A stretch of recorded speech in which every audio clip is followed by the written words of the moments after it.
Toujours une joie de vous retrouver à cette émission qui a pour titre « Ici et là dans la Bible », une émission durant laquelle nous ouvrons le trésor de la parole du Seigneur pour y retrouver des perles de révélation, des choses qui vont stimuler notre foi et nous encourager à rester fidèles au Seigneur Jésus-Christ. Le titre de notre production aujourd'hui, c'est « Des rangs différents ».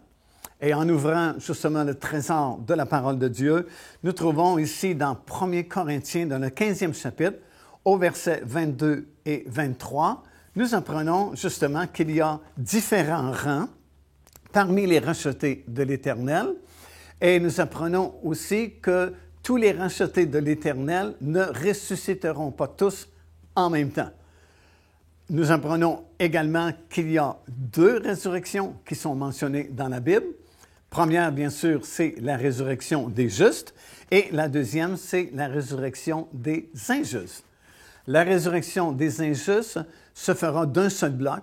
Autrement dit, tous ceux qui participeront à la résurrection des injustes seront ressuscités en même temps. Et cette résurrection se fera après le règne de 1000 ans. Donc, c'est encore très loin de nous. Se fera après le règne de 1000 ans, alors que le ciel sera déroulé comme un livre, que la terre s'enfuira afin d'être rénovée par le feu pour revenir être une nouvelle terre et de nouveaux cieux. Et pendant que le ciel est déroulé comme un livre et que la terre sera purifiée par le feu, dans l'espace, le vide qui sera créé à ce moment-là, il y a un grand trône blanc qui apparaîtra et ça dit tous les autres morts. L'expression « tous les autres morts » signifie tous ceux qui n'ont pas été ressuscités dans l'un ou l'autre des différents rangs qui forment la première résurrection, qui est la résurrection des justes. Alors, la deuxième, c'est la résurrection des injustes. Ils ressusciteront tous en même temps et comparaîtront devant le jugement du grand trône blanc. Et c'est à cette occasion, comme nous le lisons dans les Écritures, que différents livres seront ouverts. Des livres qui contiennent les paroles inutiles qu'auront proférées les êtres humains, les actions secrètes qui auront été commises et ainsi de suite.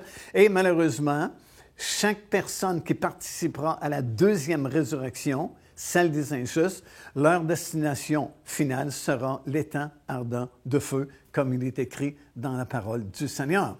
Mais nous apprenons également dans les Écritures, en scrutant justement les Écritures, en ouvrant le coffre de ce trésor qu'est la parole de Dieu, que la première résurrection, contrairement à la deuxième, ne se fera pas d'un seul bloc, mais elle se fera en différents rangs. Et en fait, elle est déjà commencée, puisqu'il y a au moins 2 rangs de cette première résurrection qui sont déjà passés, c'est-à-dire que le premier rang, le Seigneur Jésus-Christ, il est déjà ressuscité, puisqu'après avoir été mis au tombeau, il est demeuré 3 jours et 3 nuits dans le sein de la terre. Mais après 3 jours et 3 nuits, comme cela avait été prophétisé, il est ressuscité d'entre les morts. Et il est devenu les prémices de toutes les moissons de la première résurrection, afin, comme il est écrit dans le Nouveau Testament, afin qu'il soit le premier en toutes choses. Donc, déjà, le premier rang de la première résurrection est déjà au passé, puisque le Seigneur Jésus-Christ est déjà ressuscité. De plus, après la résurrection du Seigneur Jésus-Christ, la Bible nous dit que plusieurs saints de l'Ancienne Alliance furent ressuscités et ils apparurent même à plusieurs personnes à Jérusalem. Donc, il y a un deuxième rang qui est déjà passé, deuxième rang de la première résurrection. Ce sont les plusieurs saints de l'Ancienne Alliance qui ont été ressuscités après la résurrection de Christ. Alors, Christ est le premier rang, deuxième rang, plusieurs saints de l'Ancienne Alliance.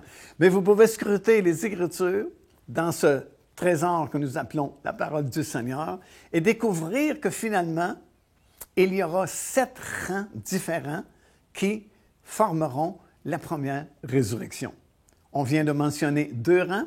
Le 3e rang sera au moment où la trompette sonnera et que les morts en Christ vont ressusciter. Et nous, les vivants, nous serons changés et monterons dans les airs à la rencontre du Seigneur. Alors ça, c'est le troisième rang de la première résurrection. Un peu plus tard, nous lisons dans le livre de l'Apocalypse au chapitre 7, un quatrième rang, c'est-à-dire la grande foule vêtue d'une robe blanche. Ils sont devant le trône de Dieu, donc sont déjà ressuscités et vont former le quatrième rang de la première résurrection. Le cinquième rang, ce sont les 144 000 Juifs qui seront scellés au début de cette année de tribulation et qui seront enlevés au milieu de cette période de tribulation. Ça, c'est dans Apocalypse chapitre 12 et le verset 5. Nous apprenons que ces 144 000 seront enlevés au ciel et formeront le cinquième rang de la première résurrection.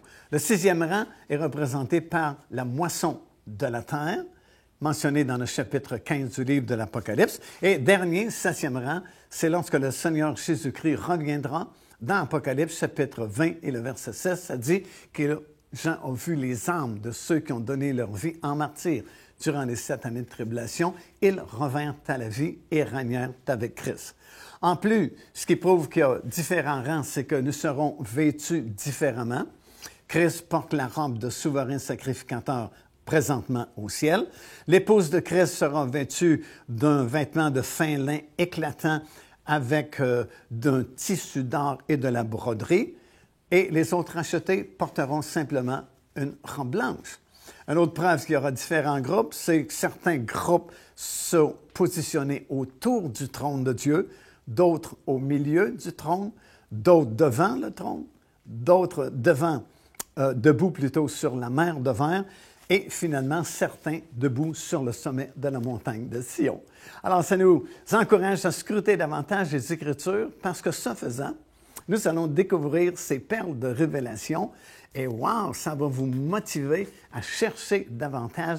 Et vous savez, lorsque le Saint-Esprit nous révèle ces choses, c'est comme une stimulation extraordinaire dans notre homme intérieur, dans notre esprit, qui nous permet de rester bouillant et enthousiasme jusqu'à la fin.